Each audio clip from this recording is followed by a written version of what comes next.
உங்களுடைய ஆட்சி வெளிப்படையான ஆட்சியாக இருக்கும், மக்களுக்கும் தமிழ்நாட்டுக்கும் ஒரு முன்னுதாரணமான ஆட்சியாக இருக்கும் அப்படின்னு தான் நீங்க அன்னைக்கு சொன்னீங்க. மனவேதனையோடு நான் பதிய வைக்கிறேன், இங்கு குதிரை பேரம் நடந்ததாக இன்றைக்கு எதிர்கட்சிகள் அத்தனை பேருமே சொல்லும் பொழுது, இதுவரை தமிழக அரசியல் வரலாற்றில் நடக்காத ஒரு விஷயம், அதுவும் இந்த வரலாற்று சிறப்பு மிக்க இந்த அவையிலே ஏற்பட்டதற்காக உண்மையில் நான் மனம் வேதனை அடைகிறேன். முதலமைச்சர் அன்னைக்கு சொன்னாரு, இங்க முகம் மூடி யாரும் செல்ல வேண்டிய அவசியம் இல்லை, அனைவருக்கும் ஒரு வெளிப்படையான ஆட்சி தான் செய்வோம் என்று.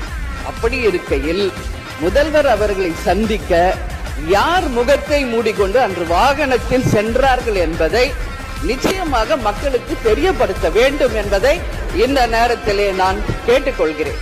இது நம்ம லிஸ்ட்லயே இல்லையே, அடேங்கப்பா. எங்க தலைவர் திரு முத்துவேல் கருணாநிதி ஸ்டாலின் அவர்கள் கடந்த 5 வருஷமா ஒவ்வொரு குடும்பத்துக்கும் பார்த்து திட்டங்களை நிறைவேற்றி கொடுத்தார். அந்த திட்டங்களை எல்லாம் நீங்க தொடர்ந்து